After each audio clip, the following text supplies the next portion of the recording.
Welcome to Fintech Confidential, bringing you the people, tech, and companies that change how you pay and get paid.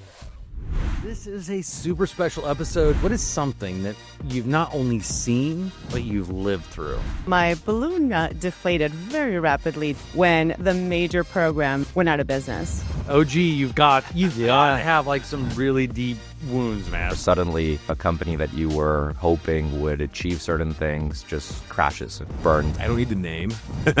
Have you guys had any like crazy asks? There was this trend around building like a neobank for this, neobank for that. And there were a few that were quite crazy. And Annalise, it was really interesting to hear you say the fact that I'm self-funded is a red flag for you. Absolutely. We're bankers. We have a tendency towards being boring. We're not always boring, especially if you find Steve at the bar after 10 p.m. $60 to $90 million missing. And if you're too small to matter, then you really don't matter. Speed, partnership, responsiveness, flexibility. It's a new way you can take your service beyond your traditional model. I want you to look even deeper. Annalise, to look even deeper into the crystal ball. It apparently allows people to read minds. Support provided by Skyflow.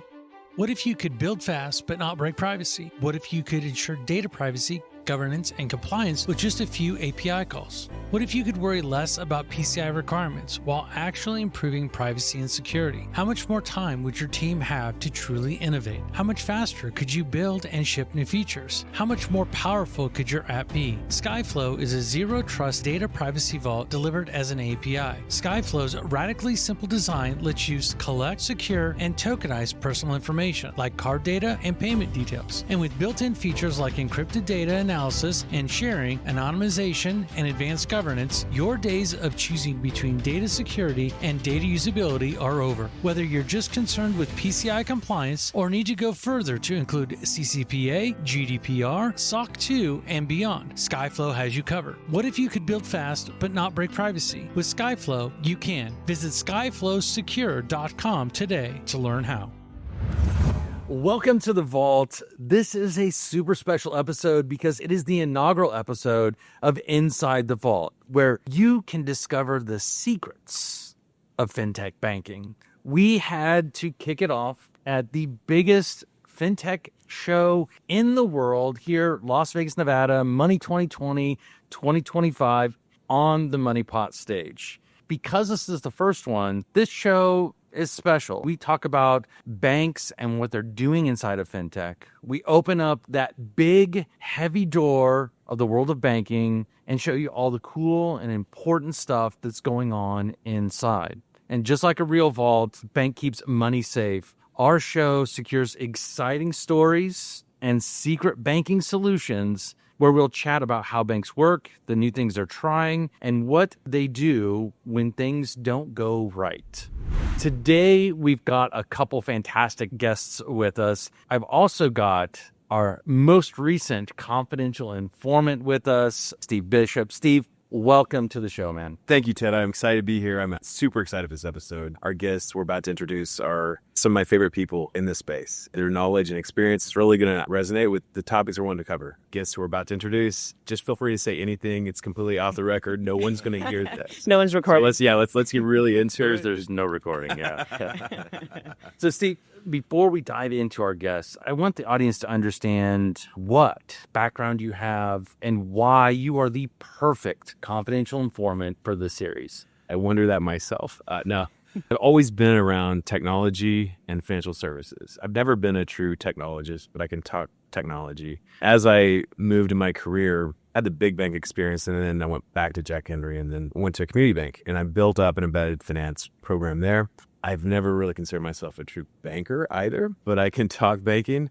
So walking that fine line between tech and banking, those are something that I love. It's a space I love. It's a passion of mine to enjoy. And so talking both sides and bringing this to a broader audience, I'm really excited to be a part of it. This is going to be fantastic. I've been wanting to do this for a long time, and I'm so glad we finally get to do it. I mentioned two guests today, and we've got Annalisa Grandner. She serves as the Chief Payments Officer at First Bank of the Lake, where she's leading payment strategy and private label banking products. And after spending 17 years building systems and all sorts of fun stuff, Google, get ready, Wallet, Chime, Varo, Cross River Bank, I'm trying to figure out which one she hasn't made an impact on so far. Not only that, but she's an influential keynote speaker, especially in women in payments. She's done that at the summit, and that's been fantastic. I'm really looking forward to having her perspective in this. So, Annalisa, welcome to the Vault. Thank you. It's such a pleasure to be here, especially amongst this company. We have the one, the only, this is an OG of this space, Rodrigo Suarez. He's the Chief Banking Officer at Piermont. Every time I speak to him, I just want to sit back and take it all in. Fun fact, his kids are relatively young, but still speak like 5 languages already. It's amazing the intelligence with that family. And so Rodrigo, he's head of a Chief Banking Officer. He joined in 2020. They're a relatively young bank. It was a de novo bank for this space. Really got into it. He's defined driving those fintech relationships and has been there through the whole evolution and all the changes that we've seen. And we're going to be talking about all of that. So it's great to have that. Yeah. So welcome, Rodrigo. Thanks for having me. And it's been quite the ride over the last few years. When I started, my selling point was similar to Steve's. I used to say that I was not a banker, but I guess I'm a banker now. He's wearing in a different space. So looking forward to the conversation and happy to be here. Let's go ahead. I want to jump right into it. You both have seen a lot. You've learned a lot. You've got some battle scars. What are some of the mistakes you've learned from building these embedded banking and finance tools? How did it change the way that you approach the world today? What is something that you've not only seen, but you've lived through? And at least I'd love for you to start with this one. I was at one of the banks I've worked for, and I had gotten a promotion into this new division that eventually became the Fintech Banking division. So I was meant to lead the division. I had hit my fancy era. It was an exciting time. My balloon deflated very rapidly 2 weeks in when the major program that was in the business unit went out of business, had to essentially declare bankruptcy. So there were a whole host of learnings that came about from that experience. Perhaps one of the dumbest ones is if you ever allow a rewards program to go live, you need a reserve account attached to it. But we can get into the more gory details in a few moments. Fantastic. Rodrigo, come on, man. OG, you've got to have like some really deep wounds, man. Help us understand like what's going on in that area. Well, I've had a few similar experiences, and I think that's one of the learnings for us. You really need to understand the companies you're working with and what their business models are and their longevity and sustainability as a company. You know, we work with a lot of venture-backed startups and companies that are trying new things that may or may not work. When we first launched, our stance was, hey, we're not venture capitalists. Let those folks figure that out. We're going to support with banking and we'll see which companies make it through. And now I think we've come around that and have a different perspective. And I think the main learning for us is that we do need to make VC type decisions in the companies that we decide to work with to avoid that sort of situation where suddenly a company that you were hoping would achieve certain things just crashes, it burns, and you're left there holding the bag. So I think that's one of the main lessons that I've learned as we've gone through this. It's kind of funny because one of the key topics that I've heard throughout the entire event here, and even when I was on stage the other day with the guys from Dara, from Microsoft, and Sarah from Convera, we were talking about that, always seems to come back to understand the business model. I was curious. I don't need the name, but what is the... Have you guys had any like crazy asks? What are your guys' thoughts? Have you seen any crazy fintechs out there? One of the first concerns that come about in a conversation is when fintech comes in and says, we're self-funded. And it almost doesn't matter what they say after that, because generally what that means is I haven't been able to convince anybody to give me any money or any funding because the concept is not solid, the product is not solid, and there's going to be serious concerns about its viability. There are some exceptions, but they are very, very rare. The space has changed, so I think there are fewer crazy ideas out there. But back in 2021, 2022, when there was a lot of capital flowing in the space, you guys probably remember there was this trend around building like a neobank for this, neobank for that. And there were a few that were quite crazy. We saw a company pitch us building a neobank for pet owners. And there were a few like that where, you think about it, you're like, maybe that could work, but then all of those models ended up being a complete disaster. I don't remember any one of those neobanks that actually made it through. Those were companies that actually had Y Combinator behind them or reputable VCs. A lot of crazy stuff happens when interest rates are low and there's a lot of capital flowing. Sometimes you can get too specific with your target market. Yeah. You're right. There are so many plans that are out in the marketplace, so many different aspects, and not everybody can become a Chime. Yeah. Right. And I think a lot of these folks really have that mindset of, if only I could do this, this, and this, I could become the next Chime, or I could become the next Dave. And Annalise, it was really interesting to hear you say the fact that I'm self-funded is a red flag for you. Absolutely. That blows my mind, because being a fintech founder and having launched a number of fintechs, my goal has always been to take as little capital as humanly possible. Yeah. And to hear that just kind of sets me back, because I'm like, oh man, I'm trying to maintain the value myself. Absolutely. And so how can you turn that red flag into a green flag? Yes, I know fintechs are always very concerned about dilution, particularly if you're in a position where you sold a prior company and you can proceed to run the product on your own, both financially and from a technical perspective. We're bankers, right? We have a tendency towards being boring. We're not always boring, especially if you find Steve. Sorry. I was going to say at the bar after 10 p.m., but You won't find Steve at the bar. No, It's no. a hard, fast rule. we have a tendency to be boring. When somebody says, yeah, I'm going to self-fund it, you start thinking, okay, so what happens 3 months in, 6 months in, when you realize what the burn rate is, when you realize how much you're investing in this product, how long it's actually taking you to get to market, because everybody wants to go live in 4 to 6 weeks. And I still have yet to see that happen in 17 years. When somebody gets bored 6 months in and is tired of the cash bleeding out, what do? You just pull the plug on it. And from the bank's perspective, you're stuck holding the bag. You're stuck having to unwind potentially thousands or tens of thousands of programs. And you're stuck trying to figure out what to do with a customer base. Do you keep them? Do you just close the accounts? It's a terrible experience for everybody involved. When you have additional funding in the background, it gives you a little more credibility and greater sense of comfort for the folks involved. You bring up an excellent point there about bankers and their appetite for risk. I think everyone knows there was a platform in a bank where there's $60 to $90 million missing. It depends on whose report you look at. Hey, Ted Huff here. Ever thought about how you could streamline your application and underwriting process? Well, let me introduce you to Under. Why keep using the outdated methods of PDFs when you can digitize them effortlessly? All you gotta do is upload the PDF, send it out for digital signature, and voila, you're set for the digital age. Are you curious on how to make that happen? Head over to under.io/FTC and get started for free. It's really that simple. That's a really wide range. That's a huge variance. Bankers, that was always a challenge for me. They'd made a lot of money doing the same thing, the same boring thing for a long time.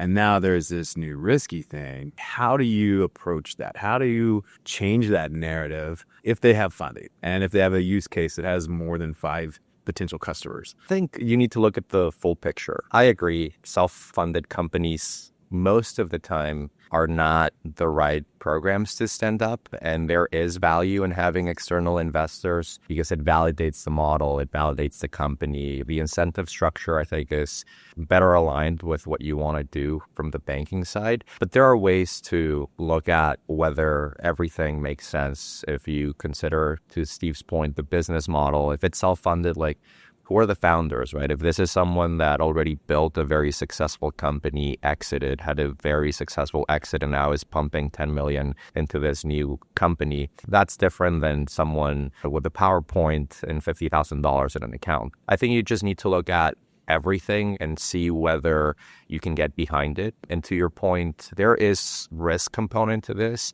That's part of what you need to evaluate and do so thoroughly so that you know what you're going into. As you encounter different scenarios along the way, you're prepared to handle them. And a lot of things can happen. You can end up winding down a very big program. You could be in a situation where you need to pay out rewards that are due. And in that scenario, funds in a reserve account, if you have contractual components to mitigate those risks, I think you can do it in a way where others can get comfortable. I'm putting these two pieces of the puzzle together, right? And it sounds so familiar to the way that I advise a lot of the startups that I work with. It's like, hey, let's find a way for you to do this, to get that proof in the market, to do all these things. Let's not jump all the way to getting the bank sponsorship around these programs. Let's start over here. Let's make sure you can build out a customer base. Let's make sure we have a good customer market fit for this before we move into the diligence process and making sure that we have the funds on hand, so that you have the liquidity in case the program has to be ramped down. And I think that's important, that a lot of times gets missed, is that they want to jump to the end before they even have a chance to get started. And I would say absolutely funding is one aspect of it, but I generally look at three main pillars. It's who is starting this company, who is involved, what does the C-suite look like, what is their expertise, their background, do they know anything about banking? Do they have somebody who is remotely interested in compliance or risk? And that becomes a really big variable. The product, it would be the second main pillar that I look at. Is it differentiated enough in the market, or are they rebuilding Chime again? And if they're rebuilding Chime, is it a different twist on Chime, or are they offering something slightly different that may attract the market? And then, of course, the third pillar is funding and how they're doing on that end, and how long realistically will funds last. A lot of times folks think that they have enough funding to get them through the build stage, and they may. But the build stage isn't the end goal. The end goal really needs to be that first tranche of growth. If they don't make it to that first tranche of growth, going back out to get additional funding is going to be incredibly difficult. And it's painful. I've seen it happen so many times with the tech founders that I've worked with, where you're right. They do look at how much money do I need in order to get my MVP out the door. Yes. And they don't realize that it's going to take just as much money to get the first set of raving fan customers, if not more, than what it did to build it. So we should call it MVP plus. Exactly. That's what we're looking for. On the MVP plus, let's flip that script for a moment. The bank's MVP. What was your turning point, or what was that breakthrough moment? You come in, I'm guessing, somewhat naive. I know I did. You guys probably did much. I think everybody does. Like how hard could this really be? Doing this was part of the bank's growth trajectory and core to our business model. So we were very intentional in building it out in a way where we could quickly start growing and onboarding programs that could scale with us. But we did start with simpler stuff. I do think that's important regardless of the ambition that you have. The first program that we had, I'm now remembering, was a wallet for a company that was serving truckers.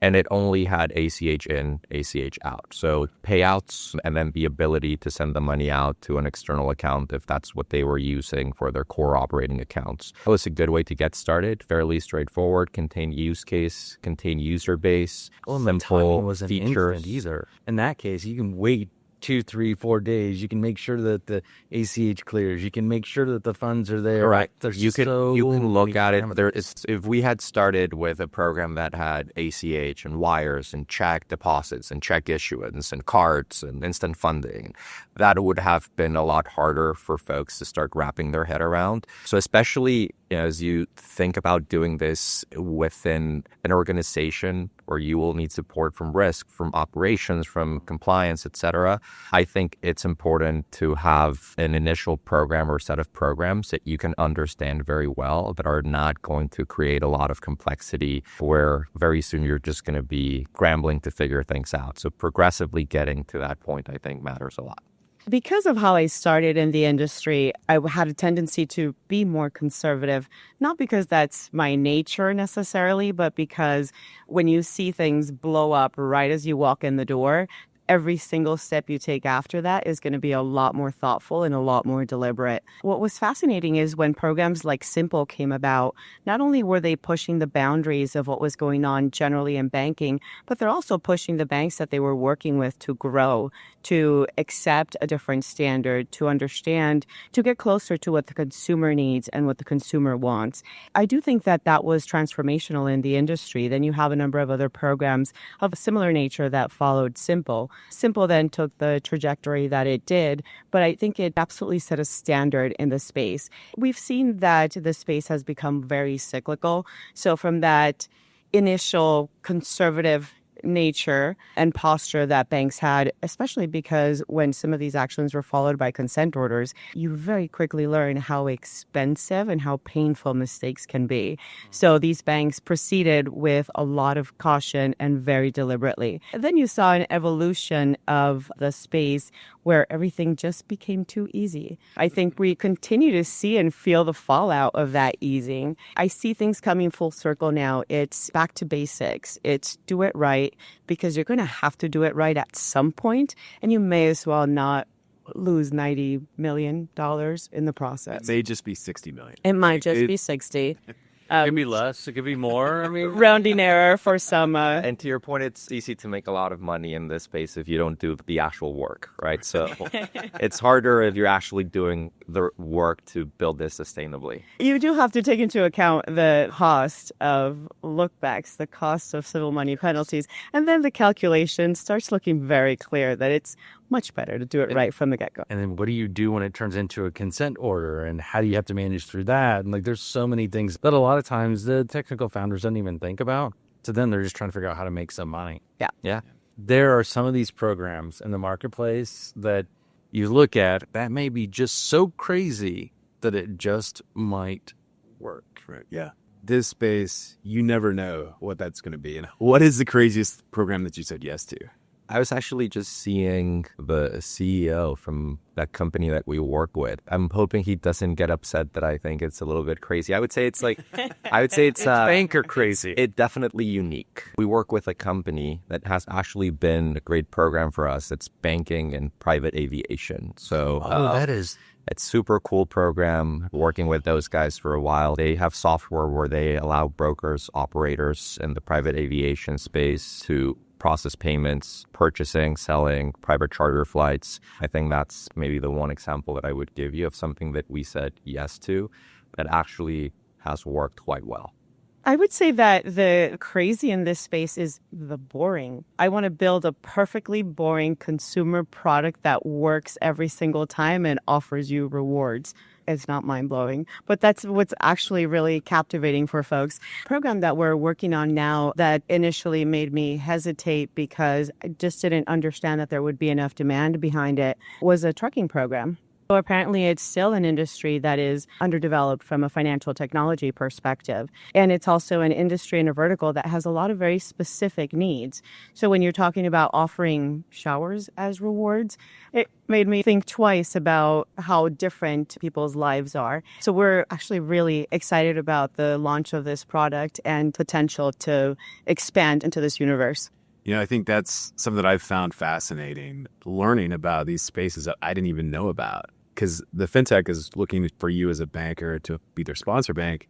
You have to learn about their use case. For me, my fintech I learned about was the 529s and how money moves from that account. There was a legit use case there, and I had to learn about it. And it's an opportunity to learn while you're still doing your boring old duties. Did you guys have any learning from a fintech other than what you mentioned? We've had a lot, and I think similar to what you're just describing, the way that we look at it is, first, we mostly do programs in the B2B space because that's what we do as a bank outside of our embedded banking business. And it is about finding companies that can serve a segment very well. In doing so, allow us to enhance our distribution and also jointly put out an offering that's differentiated. You look at the space that I mentioned in private aviation or a different one. We have another program in the construction space. Those folks get, frankly, relatively decent business banking from Chase. For a smaller bank, it's hard to compete with a bank that has the resources that Chase has. But if now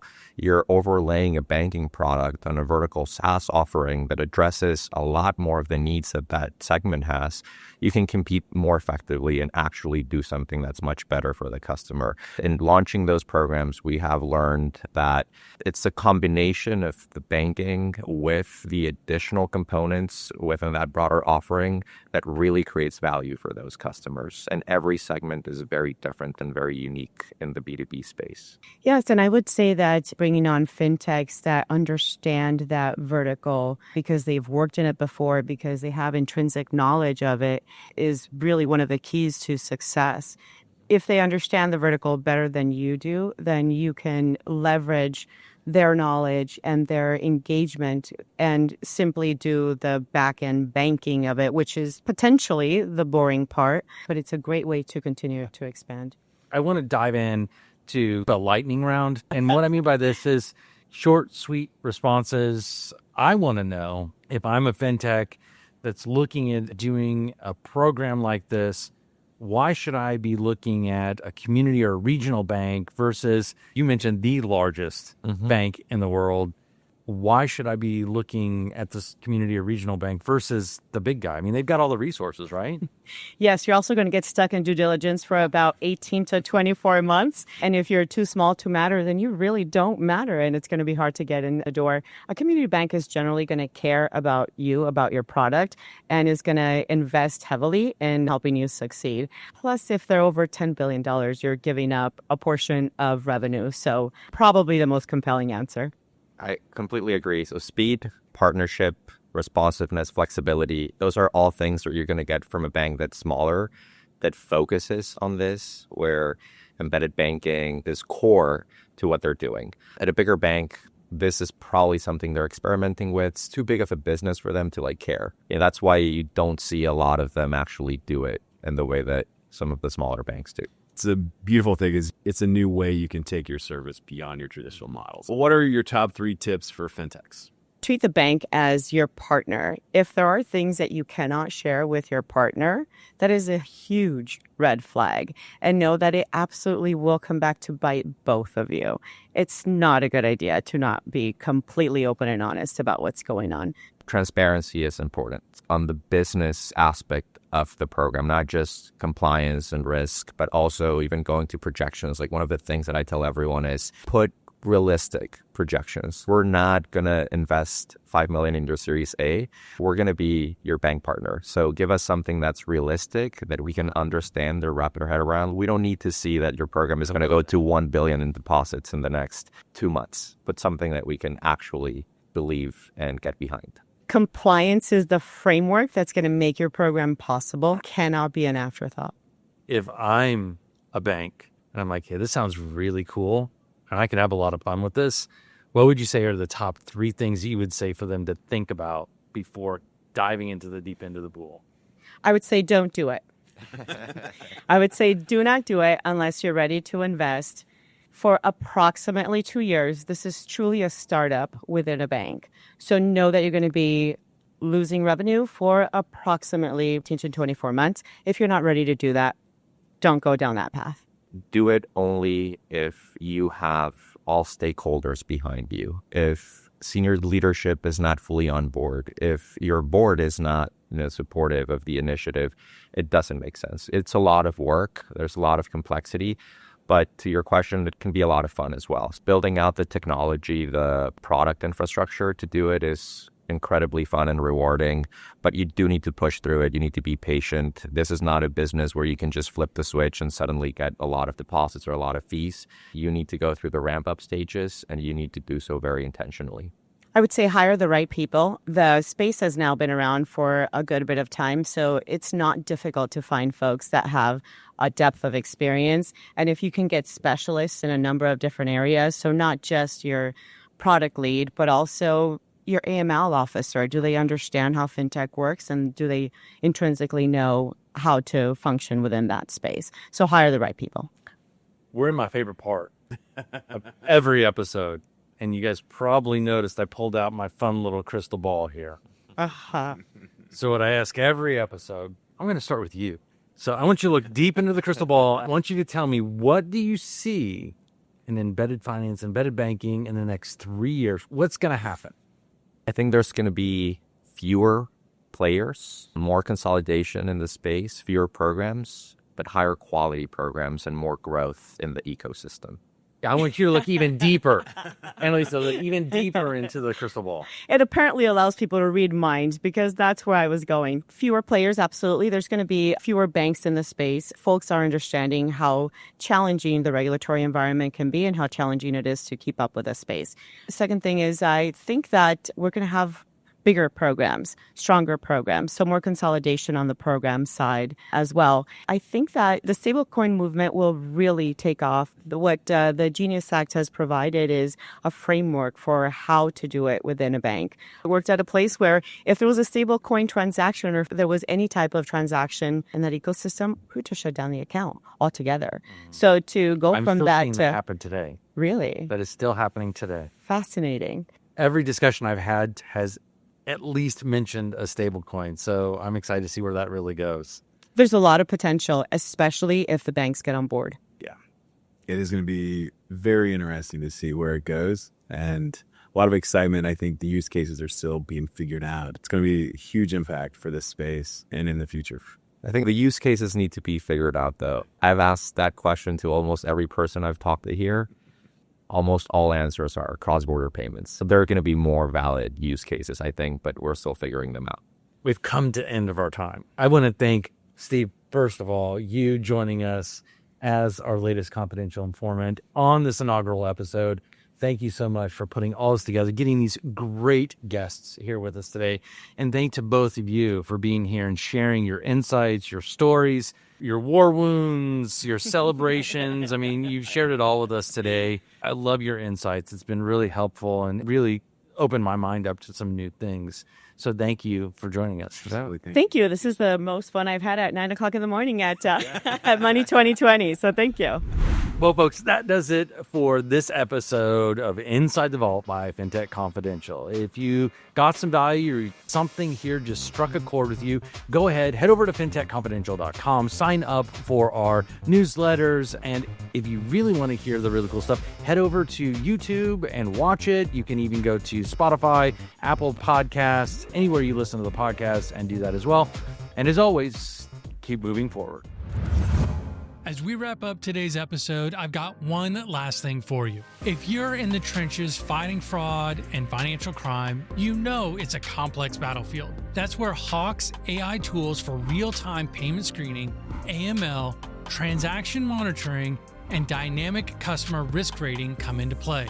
These aren't just buzzwords, they're game changers designed to make your compliance more effective and less of a headache. Imagine slashing through false positives with precision and giving your compliance strategy the edge it needs. Head on over to gethawkai.com to sign up for a demo and discover how their platform can revolutionize how you fight fraud and financial crime. This has been a production of DD3 Media, with all rights reserved. This is provided for informational purposes only. It is not offered or intended to be used as legal, tax, investment, financial, or other advice. We strive to provide accurate and up-to-date information, but will not be responsible for any missing facts or inaccurate information. You comply and understand that you should use any of this information at your own risk. Cryptocurrencies are highly volatile financial assets, so research and make your own financial decisions.